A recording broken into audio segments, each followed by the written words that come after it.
이 시간 우리 함께 살펴볼 하나님 말씀은 예레미야서 52장이면서 또 열왕기하서 24장과 그리고 25장이면서 다니엘서 1장에 있는 내용까지도 함께 봐야지만 오늘 같이 얘기하고자 하는 내용들을 정리하게 될 것입니다.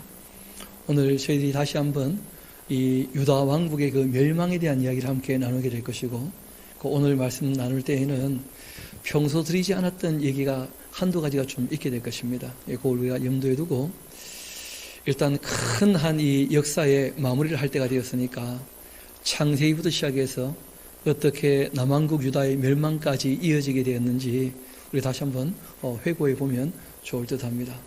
잘 아시는 것처럼 하나님께서 천지 만물을 창조하시고, 그리고 무엇보다 사람을 하나님의 사랑의 대상으로 그 형상을 따라 만드셨습니다. 그런데 이 천사 중에 하나님을 배신한 이 사탄의 그 악한 꾀임에 넘어갔는데, 사람이 욕심이 있어서 그 꾀임에 넘어가서 죄를 짓게 되었죠. 하나님이 하지 말라는 이 선악과를 먹게 되면서 이 사람이 선과 악을 알게 되었는데, 선과 악을 감당할 만한 능력은 전혀 없는 거예요. 요즘에 일어난 사태를 보면서 사람들이 참 악하다 하는 생각과 함께 자기의 내면을 한번 돌아보게 되지 않습니까? 그 N번방 이야기를 보면서 26만 명이 가담했다. 심지어 그전에는 8급 공무원까지 거기 가담했다. 근데 함께 일했던 사람들이 다 뭐라고 얘기하느냐 하면 너무 멀쩡하고 너무 괜찮은 사람이었다는 거예요. 근데 그런 사람 내면에 그런 악한 게 있는지 누가 알았겠습니까? 여러분, 저 유럽 지금 한번 보세요. 정말 그렇게 선진국이다, 굉장히 이 뛰어난 것처럼 그렇게 얘기했는데, 그 코로나 사태가 휩쓸고 지나가면서 어른들 요양원에 어른들 다 눕혀놓고 도망갔다 그러지 않습니까? 어른들 다 어떡하시라고. 그런 걸 보면서 환경이란 것도 다시 한번 생각해 보게 되고, 사람의 내면도 다시 한번 보게 되는 것이죠. 정말 이런저런 소문이 몰려올 때 그 자기를 돌아볼 줄 아는 그런 지혜가 꼭 필요할 것입니다. 공고한 날이 올 때 자기를 돌아보는 것이죠. 이 성경은 아담과 하와가 선악과를 먹고 다 죄 아래에 있게 되었다, 그런 얘기를 하시는데, 문제는 죄 아래에 있다고 할지라도 그 두 가지죠. 우리 힘으로는 죄를 이길 수 없지만 하나님이 부르실 때 개선의 여지가 있는 사람이 있다는 거예요. 왜냐하면 모르고 떠났기 때문에. 그러나 이 죄악이 관영하게 되어지면 하나님 입장에서는 더 이상 역사를 이어갈 필요가 없으신 것이죠. 그래서 이 노아 시대 때 죄악이 관영하게 되었고, 그리고 노아의 식구 이후에는 다 물로 심판을 받게 되어집니다. 그런 연후에 노아의 이 후손들이 불어나게 되면서 바벨탑을 쌓게 되어지죠. 그러면서 사람들이 한 마음으로 똑같이 교만한 마음을 품고 욕심을 가지고 살아가니까 하나님께서 다 언어를 다르게 해서 온 세상에 흩어놓게 되었습니다. 그 흩어진 사람 중에서 이제 하나님과 사귀었던 인물이 나오죠. 아브라함 같은 분, 또 하나님 말씀에 순종했던 이삭 같은 분.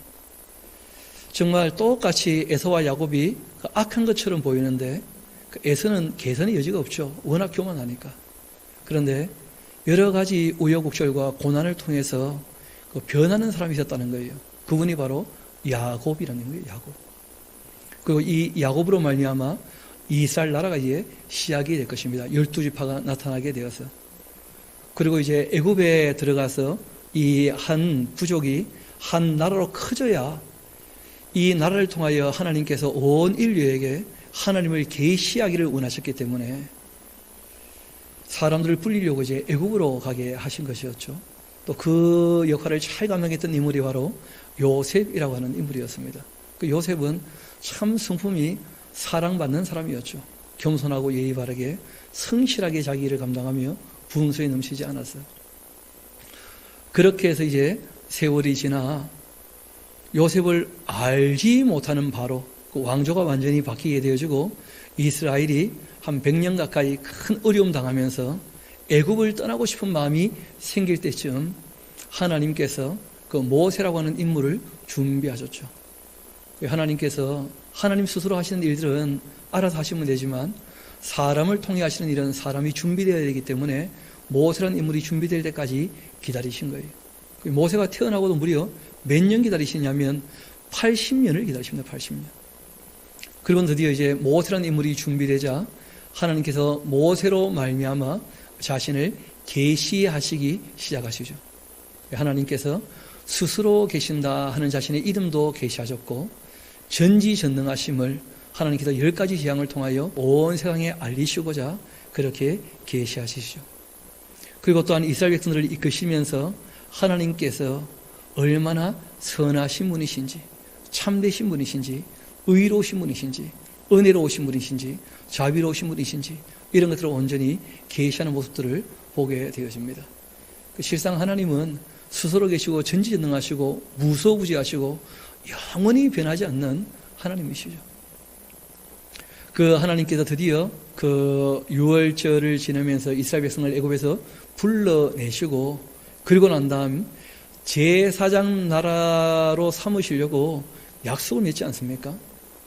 온 세계가 원래 다 내 건데 너희가 내 말을 잘 듣고 내 말을 지켜서 너희가 정말 내 소유가 되어 제사장 나라 역할을 잘 감당해주고 거룩한 백성이 되면 좋겠다. 그렇게 부탁을 하시고 이스라엘 백성도 그렇게 하기로 약속을 하고 십계명까지 다 듣고 그리고 난 다음에 이제 이 모세가 십계명이 새겨진 그 돌판과 레위기 법전과 그리고 이제 성막의 모양을 받으려고 올라가 있는 그때 그 욕심 때문에 자기를 위한 신을 다시 만들어 버려요. 그게 바로 우상이죠. 우상, 금송아지 우상. 그런데 그 우상을 만들고 여전히 언제 모이느냐 하면 여호와의 절이래. 우리를 애굽에서 인도해낸 신이라 여호와라 그렇게 명령하면서 그 우상을 숨기는 그런 모습을 보게 됩니다. 하나님께서 너무 마음 상하셨지만 그러나 또 참고 기다리시며 모세가 그 앞에 엎드릴 때에 하나님께서 그 모세의 기도를 들으시는 것으로 해서 그 명분을 삼아가지고 다시 한번 용서하시고 그들과 함께 하기로 하시죠. 그리고 이 모세는 하나님께서 말씀하신 대로 성막을 만들어서 하나님이 우리와 함께 하신다 하는 것을 우리가 꼭 기억하자.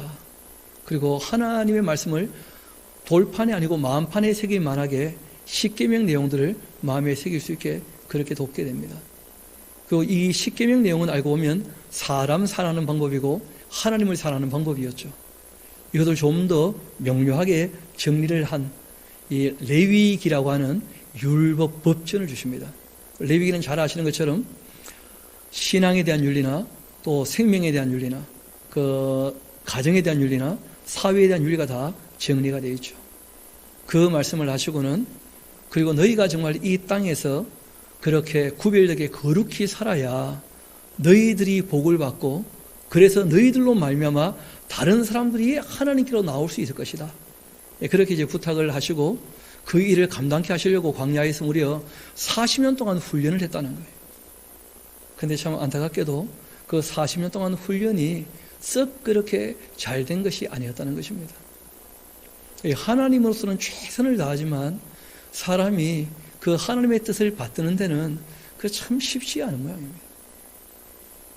여러분 우리가 하나님의 뜻하면 너무 멀어 보이고 높아 보여서 그럴 수 있겠습니다만은 그 정부에서 우리가 2주만이라도 좀 더 조심하자.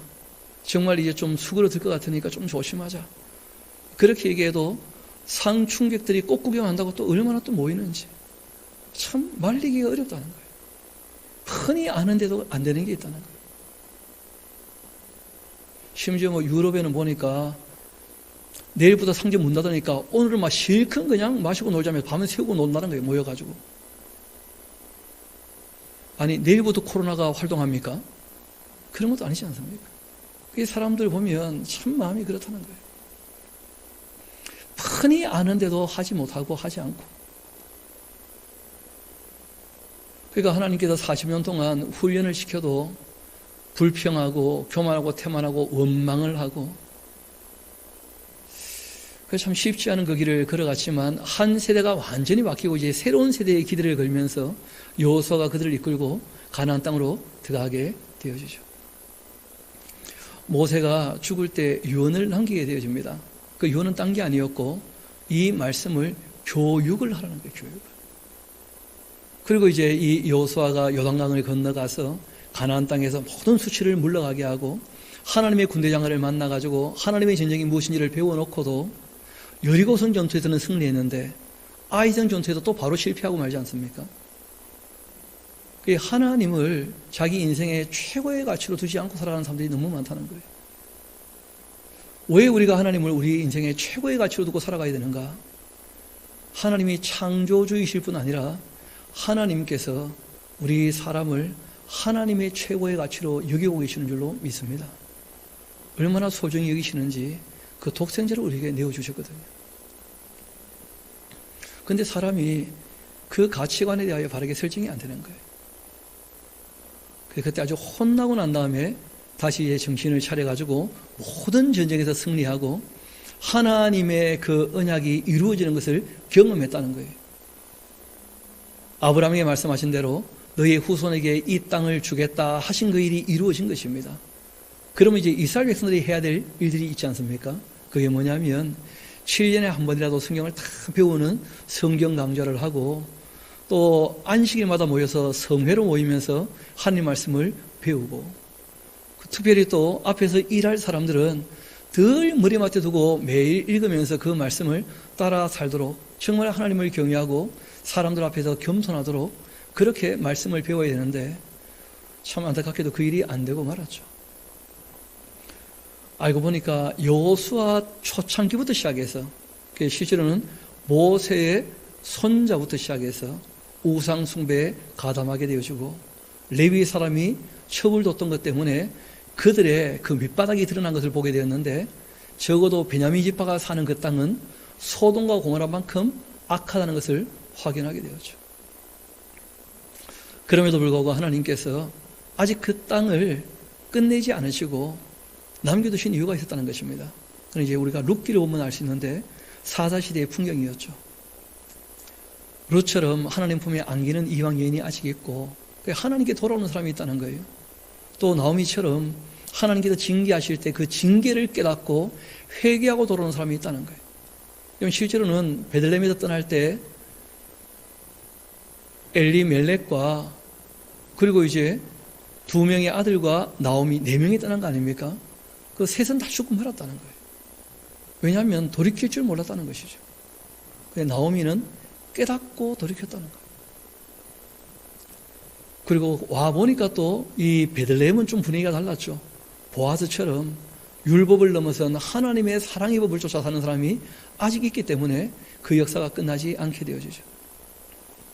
그러나 그 역사가 이어져 갈 때 잘 아시는 것처럼 하나님께서 이스라엘 백성을 부르시고 아론 지파를 제사장으로 삼으시고 그리고 사사를 세우시고 나신을 불러도 안 되어서 삼손 같은 나신은 실패했지 않습니까? 다시 한번 이제 자원하는 나신을 기다려 보시죠. 그렇게 해서 얻었던 사무엘이라는 인물이 있었습니다. 그런데 그 사무엘이 일할 때는 참 잘 되는 것처럼 보였는데 사무엘도 교육이 안 되었죠. 사무엘이 안 했다기보다는 배우고자 안 했던 것 같아요. 아무도. 사무엘은 참 열심히 일을 하셨거든요. 여호수아도 마찬가지고. 이 교육은 가르치는 것과 배우는 것이 함께 가야 되는 것인데 그렇게 안 되면 안 되고 마는 것이죠. 여하튼 결국 이제 이 사무엘의 아들 이 요엘과 아비야가 뇌물을 받아 먹으면서 아예 이스라엘 백성들이 다 함께 노골적으로 하나님 우리 왕 되는 걸 우리가 원하지 않는다. 우리는 이방인들처럼 사람이 왕이 되면 좋겠다. 그 왕이 우리를 지키고 보호하면 좋겠다. 그렇게 이제 얘기를 합니다. 결국 하나님께서는 그 왕좌에서 내려오시면서 하나님께서 한 사람을 세워 왕으로 세우시는 거예요. 그 사람이 누구냐면 사울이라는 인물이었죠. 사울. 그러면서 부탁을 하십니다. 너가 비록 왕이지만 내 뜻을 따라 통치한다면 너 나라가 복받지 않겠는가? 그리고 하나님께서 정말 이 사울이 하나님의 뜻을 알고 있는지 그렇지 않은지 2번에 걸쳐서 확인을 해보시죠. 그렇죠? 하나님의 전쟁에 대하여 블레셋과 전쟁을 하는데 사무엘이 오지 않으니까 하나님을 의지하지 않고 백성들의 숫자를 바라보면서 자기가 드리면 안 되는 제사를 왕이 드리지 않습니까? 분수에 넘치게 행동했다는 거예요. 이 사무엘이 와서 깜짝 놀라서 왜 그렇게 하냐고 거기에 대하여 책망을 했고, 다행히 이제 이 사울의 아들 요나단 같은 인물이 있었기 때문에 그 모든 일들은 잘 수습이 되고 끝났습니다. 그런데 이제 두 번째 다시 한번 하나님께서 검증을 해보신 것이죠. 아말렉을 진멸하라고. 그런데 왕은 그 말씀을 자기 딴에는 듣고 실행했다고 얘기를 하는 거예요. 하나님께서는 내 말대로 안 했는데 왜 내 말대로 했다고 너가 얘기하냐 하고 되물어 보시는 거예요. 우리가 사울의 이야기를 통해서 꼭 기억해야 될 것은, 우리가 말씀을 가까이 하지 않으면 자기 스스로는 신앙생활 잘한다고 얼마든지 생각할 수 있다는 거예요. 얼마든지 착각할 수 있고. 그런데 하나님 평가는 내가 말한 대로 하지 않았는데 어떻게 내 말대로 했다고 너가 얘기하냐. 근성으로 듣고 대충 실행해 놓고 난 다음에 잘했다고 얘기하고 있다면 그게 말이 되겠냐는 거예요. 사무엘이 그때 한마디 하죠. 왕이 하나님 말씀을 버렸기 때문에 하나님께서 왕을 버리시는 것입니다. 그리고 이제 한 사람이 예선되어 있었는데 다윗이란 인물이었죠. 처음 다윗은 아직 어리고 사울은 하나님의 말씀을 안 듣고, 그러한 가운데 하나님께서 다윗을 지켜야 되니까 참 어려운 시절이 10년 넘게 그렇게 지나가게 되었고, 사울은 길보아선 전투에서 이제 죽게 되어지고, 다윗이 남왕국의 왕이 되어지고, 그리고 이제 7년 반 지나서 통일왕국의 왕이 되어지면서 드디어 정말 하나님 마음에 꼭 드는 사랑의 정치를 하는 왕이 통치하게 된 거예요. 그래서 이 다윗은 승승장구합니다. 패배하지 않습니다. 그럼에도 불구하고 이분이 참 잘 되어져 갈 때 나태하게 되었다는 거예요. 나태하게. 교만도 문제지만 나태도 문제가 되죠. 이분이 아니 그 낮에 자고 밤 늦게 일어나가지고는 음란한 눈을 가지고 살펴보다가 우리아의 아내 바세바를 취하고 우리아를 죽여버리는 그냥 끔찍한 만행을 저지르죠. 그리고 그 후에 이제 이 다윗이와는 평안이라는 것을 찾아볼 수 없습니다. 하기야 뭐 다윗이 젊을 때도 평안한 날이 거의 없었죠.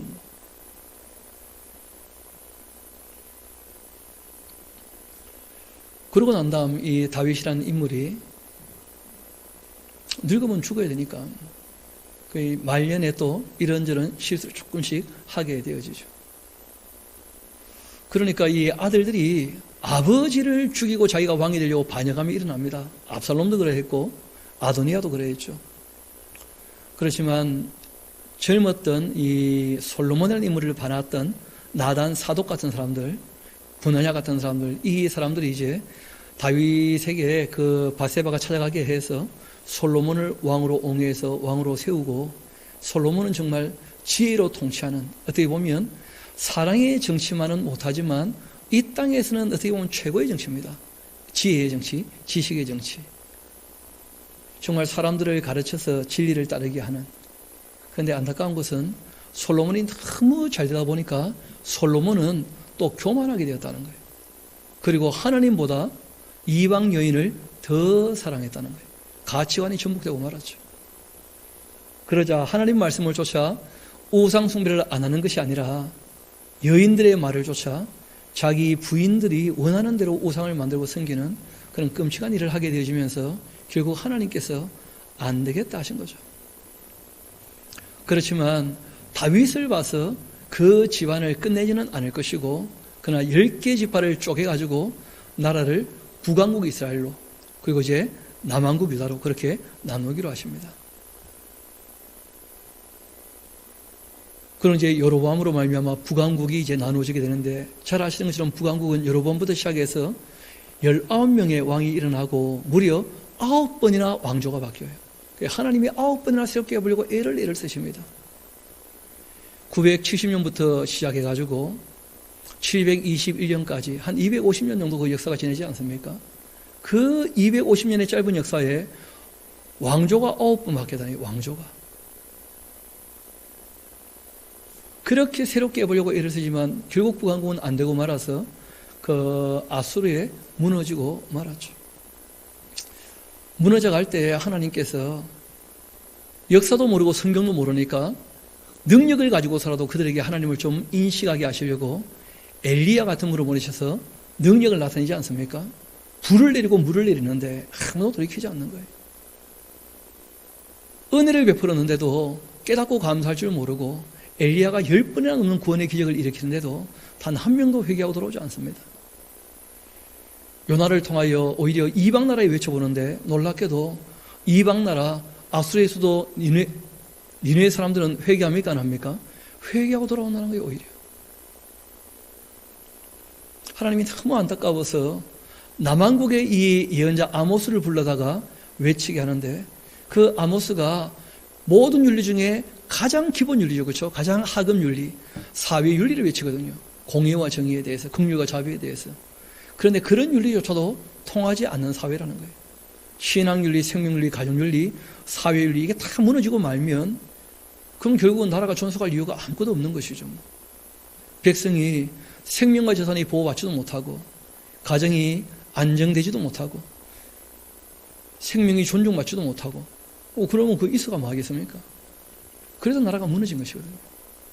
결국 이제 호세아가 나타나서 외친 것이 딴 것이 아니었죠. 하나님을 아는 지식이 없어서 멸망하게 되었다. 그렇지만 아예 다 멸절하고 없애는 것이 아닙니다. 흩어놓으시고 난 다음에 한 가지 약속한 것이 있습니다. 하나님 말씀을 가지고 다시 돌아온다면 다시 만날 기회가 있게 될 것이다.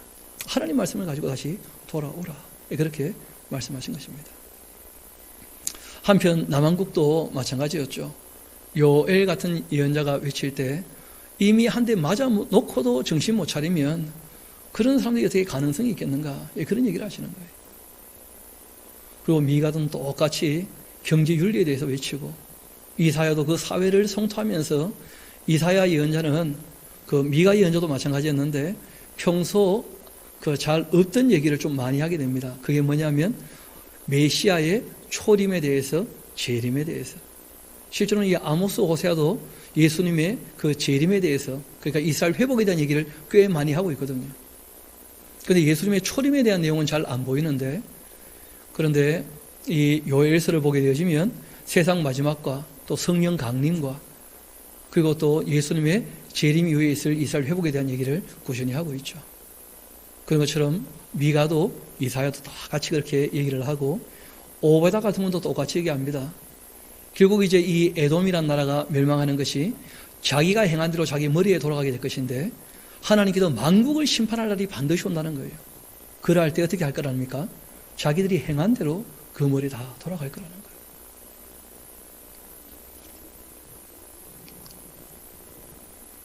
그리고 이제 이 나훔 같은 분이 얘기하죠. 회개하고 돌아왔다고 해도 또다시 교만하고 악하면 어떻게 된다는 거예요? 그 아수르 멸망한다는 거예요. 그리고 이제 남한국도 점점 더 어두워지죠. 그러니까 한 3, 4대 가기 전에 개혁군주가 일어나다 괜찮았지만 그러나 결국 그날은 점점 어두워지게 되어집니다. 그래서 이제 우리가 그 마지막 남한국 유다가 멸망하기 전에 예언자들 얘기를 쭉 다루고 있는 중인데 제일 먼저 누구를 다루었었죠? 스바냐 기억나시죠? 온 우주가 멸절되고 멸망할 때가 온다. 남유다처럼 그렇게 죄악이 관영하게 되어지면 멸망하게 되는데 그 예루살렘이라 할지라도 온 세상도 죄악이 관영하게 되어지면 멸절하고 진멸하고 멸절할 때가 반드시 온다. 그런 말씀을 하고 계시죠. 그리고 하박국은 하나님께서 하시는 일들에 관하여 못마땅하다는 거죠. 아니 어떻게 더 악한 바벨론으로 말미암아 우리가 망하는가? 그 아니라는 겁니다. 바벨론은 하나님의 뭐라는 거예요? 몽둥이일 뿐이고 그 몽둥이도 더 악해지면 몽둥이 쓰임새로 다 쓰고 난 다음에는 몽둥이를 어떻게 할 겁니까? 꺾어버릴 거예요. 그런 것이 이제 이 예레미야서에서 열국의 심판으로 그리고 이제 바벨론의 멸망까지 이야기를 우리가 지난 시간 다 살펴본 것이죠. 그 예레미야에게 하나님께서 말씀하시는 것은 기록으로 남겨두라는 거예요. 율법과 함께 하나님의 사람들의 말들이 남아 있어야 역사 가운데서 검증되고 그리고 난 다음에 이후에 그것이 오고 오는 모든 세대에 뭐가 될 거라는 겁니까? 교훈이 될 수 있고 하나님을 찾는 길이 될 수 있다는 거예요. 그래서 이제 남한국도 1차, 2차, 3차 우리가 보통 그렇게 얘기하는데 제가 좀 더 살펴보니까 그 3차 정도가 아닙니다. 실제로는 여러 번에 걸쳐서 멸망하게 되는데 우리 제일 먼저 어디로 가느냐 하면 다니엘서 우리 같이 가봅시다. 1장, 다니엘서 1장 같이 한번 가봅시다.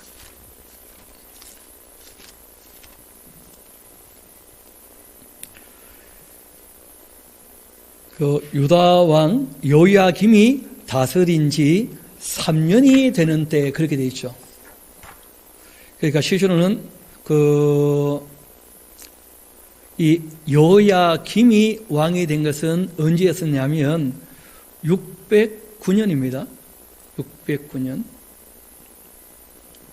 그리고 이제 4년 또는 3년 또는 4년 이렇게 볼 수 있는데 그렇게 해서 그때로부터 해서 605년이 그 느부갓네살 원년이기도 하고 1차 침략으로 말미암은 2차 포로가 있었던 사건이었습니다.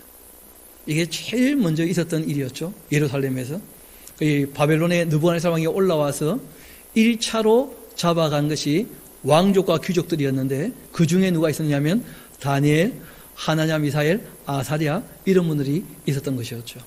그러니까 이 다니엘서 1장 1절부터 7절까지 이 내용이 이제 1차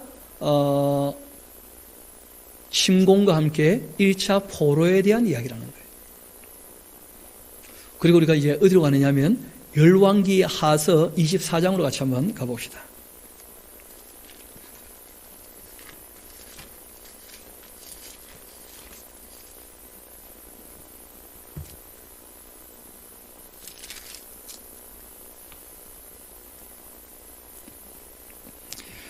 우리 23장 먼저 조금 염두에 두고 넘어갈 부분이 있습니다. 여러분 그 요시아 왕이 죽고 난 다음에 그 요아스라는 사람이 왕이 될 때는 바로의 느고가 왕으로 세웠었죠, 그렇죠? 근데 요아스는 3개월 왕을 하고 이제 폐비시키고는 그 엘리야김이라는 사람을 불러서 왕으로 세우는데 이 엘리야김 이름을 바꿔서 여호야김이라고 하고 이제 애굽의 왕이 왕으로 세웠던 거예요. 그렇게 해서 이 여호야김이 왕이 되고 3년 지났을 때 그때 이제 바벨론이 올라온 겁니다. 그 바벨론이 이제 올라와서 애굽을 내보내고 그때부터 이제 바벨론이 통치하는 거예요. 남유다를. 그러고 난 다음에 3년이 지나고 2차 침공이 또 있었다는 거예요. 그 내용을 이제 함께 보려고 하는 것이니까 우리 36절부터 한번 봅시다. 23장 36절. 요야김이 왕이 될 때에는 나이가 25세였고 예루살렘에서 11년 통치하게 되어집니다. 그러니까 11년을 통치했다는 걸 꼭 기억하셔야 됩니다.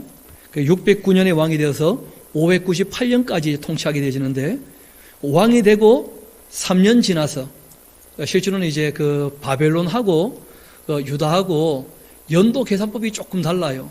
양쪽을 다 걸치느냐, 한쪽만 걸치느냐, 한쪽을 걸치지 않느냐, 뭐 이런 것 가지고 이제 그 연도의 기간이 좀 달라지거든요. 3년 또는 4년 이렇게 이제 볼 수 있는데 그렇게 해서 605년에 1차로 잡혀갔지 않습니까? 그 다음 이제 이야기가 이어지는 것이 24장 1절인데 요야김 시대에 바벨론 왕 느부갓네살이 올라왔었다. 이 올라왔다 하는 것이 바로 1차 침공이에요. 이때 이제 어떻게 된 일이 있었다고요? 왕족과 귀족과 다니엘과 친구들이 잡혀갔었다는 거예요. 그리고 요야김이 3년을 느부갓네살 왕을 섬겼다는 거예요. 그리고 3년 더 지났다는 겁니다. 그러니까 느부갓네살 왕이 된 지 6년이나 7년이 이제 지나게 된 거죠. 쉽게 말해서 BC 602년에 또 한 번의 침공이 있었다는 거예요. 근데 이제 이때 이 침공은 그 약탈을 해 나가거나 포로를 잡아가거나 그렇게 하지는 않았습니다. 이때는 이제 어떻게 했느냐면 앞을 잠깐 다시 봅시다. 여러분 좀 전에 우리가 봤죠. 요야긴 왕이 몇 년 동안 통치했습니까? 11년 동안. 그런데 요야긴 왕이 지금 바벨론에 잡혀가게 되었거든요. 6년 만에. 그러면 5년이 계산이 안 맞잖아요. 알고 보면 혼나로 굴려갔다가 다시 돌아온 거예요. 다시 돌아와서 이제 통치를 다시 한 겁니다. 그래서 요야긴 왕이 통치한 기간은 총 몇 년이라는 거예요? 11년이었다는 거예요. 11년 통치를 다 하고 난 다음에 이 요야긴 왕, 좀 더 이어봅시다. 어떤 일이 있었는지. 그를 배반하였더니 2절 여호와께서 그의 종 선지자들을 통하여 하신 말씀과 같이 갈대아의 부대와 아람의 부대와 모압의 부대와 암몬 자손의 부대를 요야김에게로 보내 유다를 쳐 멸하게 하시니 이 일이 유다에게 임함은 곧 여호와의 말씀대로 그들을 자기 앞에도 물리치시고자 하심이니 이는 므낫세의 지은 모든 죄 때문이었다. 또 그가 무지한 자의 피를 흘려 그의 피가 예루살렘에 가득하게 하였습니다. 여호와께서 사시기를 즐기하지 아니하시니라. 이 요야김에 남은 사적과 행한 모든 일은 유대왕 역지하지락에 기록되지 아니하였느냐. 그러니까 세세하게 내용을 다 기록하지 않아서 우리가 조금 헷갈릴 수 있는데, 그 제일 먼저 왕이 되고 3년 지났을 때 느부갓네살 왕 원년에 한번 잡혀갔고, 그때부터 이 느부갓네살 왕을 섬겼는데 3년 섬기다가 배반해가지고 또 한번 잡혀갈 때 그때 이제 왕이 잡혀갔었고, 그 왕이 잡혀갔다가 돌아와서 11년 총 11년을 통치하고 난 다음에 이제 어떻게 된 겁니까? 죽었다는 거예요. 그리고 한번 봅시다. 요야김의 그 남은 사적과 행한 모든 일은 유다왕 역대지락에 기록되지 않았냐? 요야김이 그 조상들과 함께 자고 그 아들 요야긴이 대신하여 왕이 되었는데 유다왕이 다시는 그 나라에 나오지 못하였다. 애굽왕이. 그리고 바벨론 왕이 애굽왕에서부터 유라데강까지 애굽왕에게 속한 땅을 다 점령했다. 그 다음에 요야긴이 왕이 될 때 나이가 몇 살이라고 나옵니까? 18살. 여러분들 역대기 하서를 보면 8살로 되어 있어요. 18살이 맞겠습니까? 8살이 맞겠습니까? 이건 18살이 확실히 맞죠. 왜냐하면 그 후대 기록에는 이 10이라는 숫자가 빠져 있는 경우가 간혹 있다는 거예요. 꼭 기억하시면 좋겠습니다. 또는 20년 정도, 그러니까 10, 20 단위가 간혹 빠지는 경우들이 있어가지고, 그 아버지가 41에 죽었는데 42살짜리가 뭐 막내 아들인데 왕이 되고 그 20년 차이가 나죠. 그렇죠? 그런 것들이 조금 이렇게 생략이라기보다는 그 빠진 것 같아요. 어디서. 그런 일이 간혹 있게 되어지는데, 역대기는 그 8살이라고 되어 있는데 18살입니다. 그런데 문제는 예루살렘 석 달을 통치했다는 거예요. 그러니까 요야긴이 609년에 왕이 돼서 598년, 그리고 이제 그 석 달 지나고 그 이듬해 597년에 어떤 일이 있었다는 겁니까? 바벨론에 3차 침공이 있으면서 두 번째로 엄청난 숫자가 포로로 잡혀갑니다. 그 숫자가 좀 우리가 기억에 두고 좀 읽어야 될 것 같아서 말씀을 드립니다. 우리 한번 봅시다. 그때가 언제였느냐면 유다왕 12절 요야긴이 그 어머니와 친복과 지도자들과 내시들과 함께 바벨론 왕에게 나아가며 왕이 잡은 이때는 바벨론 왕 몇 년째라고요? 8째 해. 그러니까 바벨론 왕 원년에, 그 다음에 3년에, 그 다음에 8년에 이렇게 이제 잡혀간 겁니다. 이렇게 침공이 왔던 것이죠. 그렇죠? 8년이니까 597년이 되는 거예요. BC로는. 그가 여호와의 성전의 모든 보물과 왕궁 보물을 집어내고 또 이스라엘 왕 솔로몬이 만든 것 곧 여호와의 성전의 금그릇들을 다 파괴했는데 여호와의 말씀과 같았다는 거예요. 그럼 그때 얼마나 잡혀가느냐? 그가 또 예루살렘 모든 백성과 모든 지도자와 모든 용사 얼마를요? 10,000명. 엄청난 숫자죠. 그렇죠? 그리고 모든 장인과 대장장이들을 잡아가고 비천한 자 외에 그 땅에 남은 자가 없었다. 그가 여호와긴을 그 바벨론으로 사로잡아가고 왕의 어머니와 왕의 아내들과 내시들과 나라의 권세 있는 자도 예루살렘에서 바벨론으로 사로잡아가고 또, 그러니까 지도자급 중에서 용사가 10,000명 있었는데 이 10,000명 이외에 또 용사, 그러니까 지방 사람들로 그렇게 보이는데 또 용사 얼마를요? 7,000명을 또 잡아간 거예요.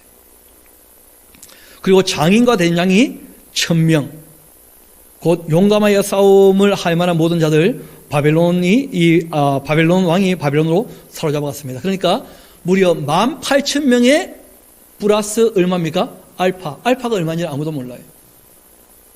그런데 보통 알파는 원래 수보다는 좀 작겠죠. 그렇죠? 그래서 18,000명에다가 조금 더 잡혀간 겁니다. 그래서 이것이 이제 2차 포로예요. 2차 포로. 이것이 597년에 있었던. 그러니까 3차 침공이고 2차 포로라는 거예요. 그러고 난 다음에 이제 우리가 어디로 가느냐 하면 예레미야서 52장, 이제 우리 예레미야서 마무리하도록 그렇게 합시다.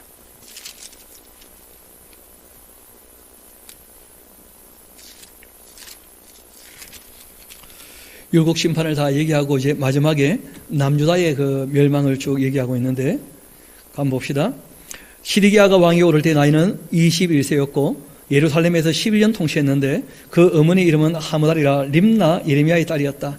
그가 여호야김의 모든 행위를 본받아 여호와 보시기에 악을 행했다. 여호와께서 예루살렘과 유다에게 이 진노하심이 그들을 자기 앞으로 쫓아내시기까지 이르렀다. 이 시드기야가 바빌론 왕을 배반하게 되어서 시드기야 제9년 하는 거 나오시죠? 보이시죠? 제9년. 이때가 이제 언제냐면 BC 588년입니다. 열째 달 열째 날 바벨론 왕이 바벨론 왕 느부갓네살이 그 모든 군대를 거느리고 예루살렘을 치러 올라와서 그 성에 대하여 진을 치고 주위에 토성을 쌓고 그 성이 시드기야 왕 제 11년까지 포위되었었다. 시드기야 왕 제 11년은 이루고 이제 2년 더 지났으니까 586년이 되는 것이죠. 그의 넷째 달 9일에 성중의 기근이 심하여 그 땅 백성의 양식이 떨어졌고 그 성벽이 파괴되고 모든 군사가 방중해 그 성에서 나가 두 성벽 사이 왕의 동상 견문길로 도망하여 가일 땅인들이 그 성읍을 에워쌌으므로 그들이 아라바 길로 가게 되었다. 그리고는 뭐 내용은 지난번 우리가 그 한번 살폈던 내용이죠.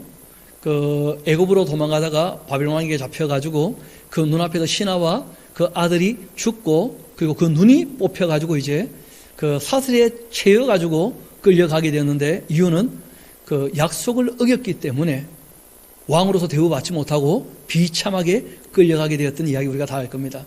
그리고 그 왕을 끌고 갈 때 예루살렘에 있었던 모든 금은 보화와 함께 성전 안에 있는 모든 것들을 다 가지고 왔다는 거예요. 거기에 대한 목록들이 좀 쭉 나오게 되어집니다.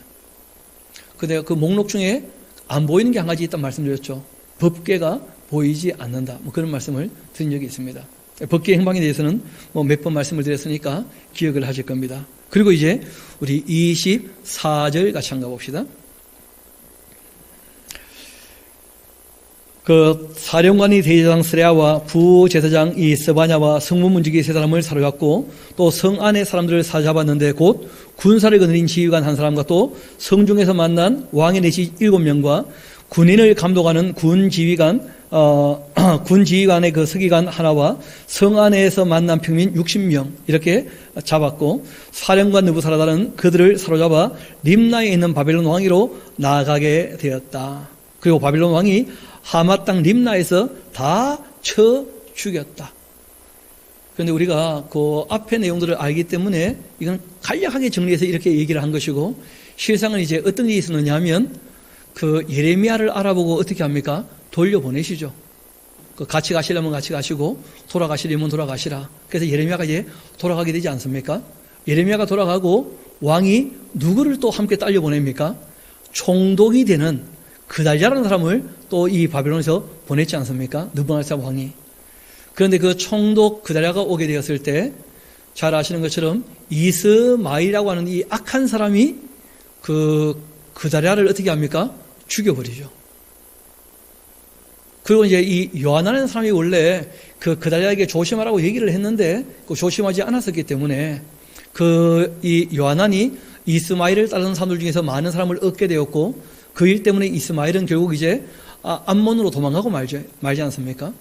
그러자 이제 요하나가 사람들이 예레미야에게 찾아와서 물어보죠. 우리가 여기 있을까요? 애굽으로 도망을 갈까요? 우리에게 좋든지 나쁘든지 당연히 시키는 대로 하겠습니다. 했더니 예레미야는 가지 말고 여기 남아있으라는데 굳이 가겠다고 예레미야를 잡아가지고 데리고 갔지 않습니까? 거기 이제 다바네스에 이르게 되었을 때 이들이 이렇게 도망왔기 때문에 바벨론이 올라올 거라는 거예요. 그래서 한 번 더 이제 올라오게 됩니다. 그것이 언제였냐면 581년에 있었던 사건이에요. 우리 한번 봅시다. 27절 바빌론 왕이 하마 땅 림나에서 다 쳐 죽였는데 이와 같이 유다가 사로잡혀 본국에 떠나게 되었다. 느부갓네살이 사로잡아 간 백성은 이러한데 제7년 보이십니까? 앞을 잠깐 봅시다. 좀 전에 우리가 요야긴 왕 때 잡혀갔을 때에는 7년이었습니까? 느부갓네살 왕 8년이었습니까? 8년이었죠. 그리고 8년 때 잡혀갈 때는 얼마가 잡혀갔죠? 18,000명. 기억나십니까? 그런데 이때 이 7년에 잡혀간 사람들은 전혀 다른 사람들입니다. 왜냐하면 숫자가 너무 달라요. 느부갓네살이 사로잡아간 백성은 이러한데 제7년의 유다인이 얼마가요? 3,023명이. 그래서 이제 학자들이 고민을 좀 하고 연구를 하고 이제 정리를 하고 그렇게 된 것이었는데, 히브리어 성경에 사본들이 꽤 여러 가지가 있습니다. 그 사본을 다 집대성해서 배하체하는 그 히브리어 성경이 이제 정리가 되어 있는 것인데, 원문 성경이죠, 그렇죠? 그 원문 성경을 보게 되어지면 실제로 어떤 사본에는 이게 7년이 아니고 17년으로 되어 있는 사본들이 꽤 있어요. 그러니까 무슨 말이냐면 1차 포로 잡혀가고 2차 포로 잡혀가고 그리고 난 다음에 이때는 4차로 침략했을 때 3차, 4차 포로로 다 잡혀갔다는 거예요. 실상은. 그래서 그때 그 7년이 아니고 17년으로 해야 맞을 겁니다. 17년. 그래서 그때 잡혀간 사람은 얼마라고요? 3,230명. 그리고 느부갓네살 왕 18년. 이때 이제 예루살렘에서 사로잡혀간 자는 얼마가 되겠다고요? 832명. 그러니까 1년에 걸쳐가지고 제일 먼저는 3,223명이 잡혀가고 그 다음에 18년째에는 832명이 잡혀가고, 그러니까 1년 어간에 걸쳐서 2번이나 포로로 잡혀갔어요. 그런데 보시는 것처럼 숫자가 그리 많지 않다는 거예요. 그러니까 지금 이 예레미야가 얘기하는 것은 마지막 바벨론이 올라와가지고 이 남유다 예루살렘이 무너지는 것들을 보여주고 있는 거예요. 그러니까 588년에 올라와서 586년에 한번 잡혀갔고 587년에 한번 잡혀갔고 586년에 또 한 번 잡혀갔고 17년, 18년. 그리고 이제 다시 한번 봅시다. 30절. 느부갓네살의 제23년 보이십니까? 이때는 이제 581년이 되겠죠. 그러니까 예레미야는 마지막에 3번씩이나 잡혀갔던 이 남유다의 몰락이 얼마나 비참한 것인가, 이걸 이제 우리에게 보여주고 있다는 것입니다. 그렇게 사령관 느부사라단이 사로잡아간 유다 사람이 745명이니 그 총수가 얼마였다고요? 4,600명이었다. 그러니까 이 4,600명은 1차, 2차, 3차에 다 잡혀간 사람들의 숫자가 아니고 제일 마지막, 그러니까 3차, 4차, 5차, 실제로는 이제 시드기야 왕 때 그때 이제 잡혀갔던 사람들의 숫자가 4,600명이라. 이렇게 보면 그 앞에 본문과 별로 그렇게 부딪히지 않고 확인할 수가 있죠. 그러니까 1차 포로로 잡혀갔을 때에는, 다니엘 때에는 왕족과 귀족이 잡혀갔는데 숫자는 나오지 않습니다. 2차 포로 때, 요야긴 때 잡혀갈 때에는 18,000명에다가 플러스 알파였다는 거예요. 그리고 3차, 4차, 5차는 연속적으로 잡혀갔는데 처음에 이제 바벨론이 올라와서 예루살렘을 포위하고 1년 지나고 난 다음에 한 번 잡아갔고, 그 다음에 성벽을 무너뜨리고 성전이 불타고 난 다음에 마지막 찌끄러기들 잡아갔고, 그리고 이제 예레미야는 다시 돌아왔는데 문제는 그 남아있던 사람들이 애굽으로 가려고 도망을 갔기 때문에 바벨론이 올라와가지고 어떻게 했다는 거예요? 다시 그들을 짓밟았다는 거예요. 그래서 그때는 이제 BC 581년이 되는 것이죠. 그래서 그 1페이지, 2페이지, 3페이지, 4페이지 한번 가봅시다. 3페이지 한번 가봅시다. 거기 도표가 하나 있을 겁니다.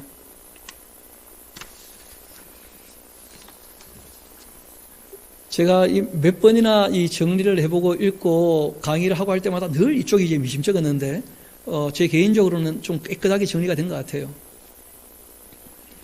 그 도표를 보게 되어지면 그 어렵지 않게 그 내용들을 좀 살필 수가 있을 겁니다. 1차 침공 때는 1차 포로로 잡혀갔다.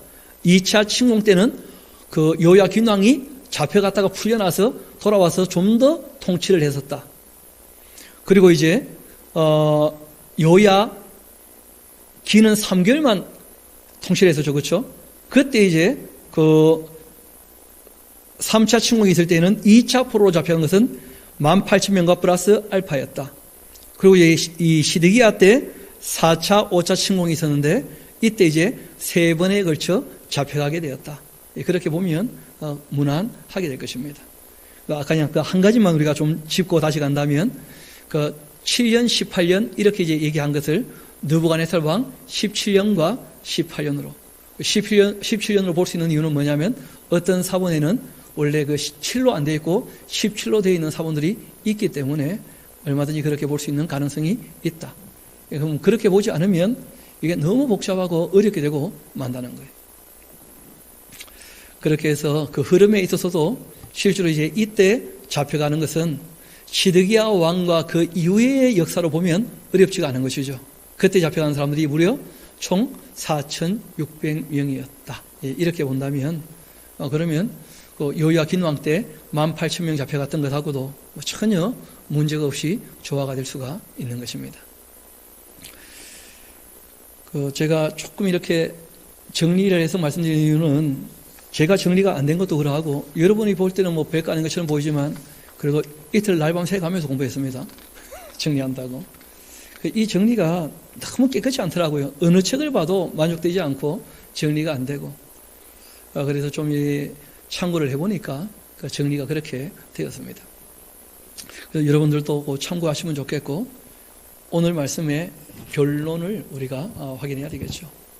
딴 것이 아니라 남한국 유다가 멸망한다고 하고 난 다음에도 하나님께서 몇 번이나 기회를 주신 거예요. 왜 1차, 2차, 3차, 4차, 5차 침공이 계속 있느냐 하면 실제로 예레미야의 말이 오르니까 어떻게 하라는 거예요?